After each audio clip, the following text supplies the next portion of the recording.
the wide grip pull down. This is an exercise for your lats, your rear delts, and your biceps. Now this movement will be a little bit more lat focused than the mid grip pull down without much difference in between. There's just like a little bit of potential EMG activity increase in the lats with the wide grip as opposed to a narrower grip.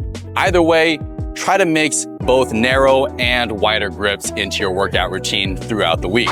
For a wide grip to be considered a wide grip, I like to think of it as anything wider than shoulder distance apart. I prefer these mag grips because they force you to have a false grip, meaning that your thumb is over the top or on the same side as the rest of your fingers. Anecdotally allows lifters to feel more of a mind muscle connection or engagement in their target musculature, which in this case is the lats. And it is safe because if the weight does slip out of your hands, it's moving up away from your body and not landing down on top of you as with a barbell bench press. Grabbing onto the handles, tucking yourself underneath, making sure the thigh pad is snug. If it's a little bit too loose, grab that pin and place it a little bit lower. Tucking yourself in almost all the way, but slightly outside of that position.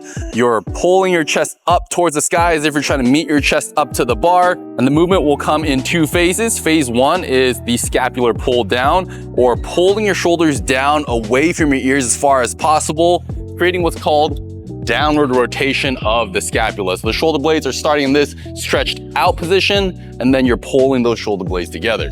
Once you've locked your shoulder blades down, you're pulling the elbows down directly towards the floor until the bar touches your chest just in front of your collarbone, or at least close enough to it.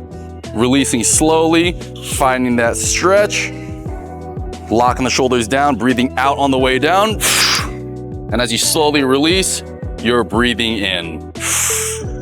Now, two things to focus on when doing this motion.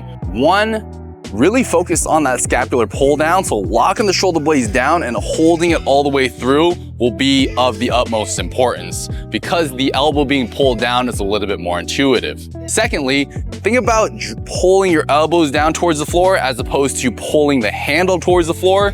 That way you'll move through the shoulder and hit the lats rather than keeping a really tight grip on the handle, flexing your forearm, and therefore moving through your elbow, which works the biceps a little more, which isn't necessarily wrong, but if you're trying to bias the lats, pulling the elbow down as if a puppeteer has a string on your elbow, pulling your elbow down while the forearm and the hand stays relaxed and loose will be better for that lat activation. Now, the mistake people usually make is shifting those shoulders forward.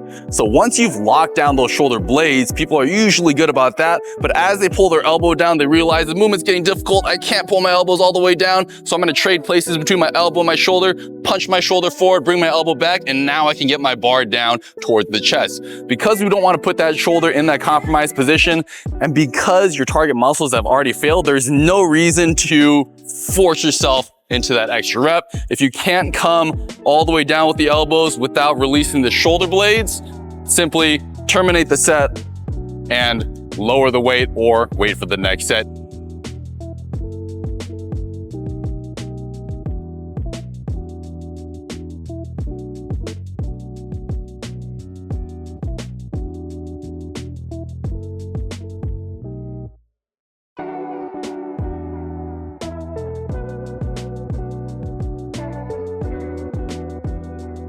Book your personal training consultation today.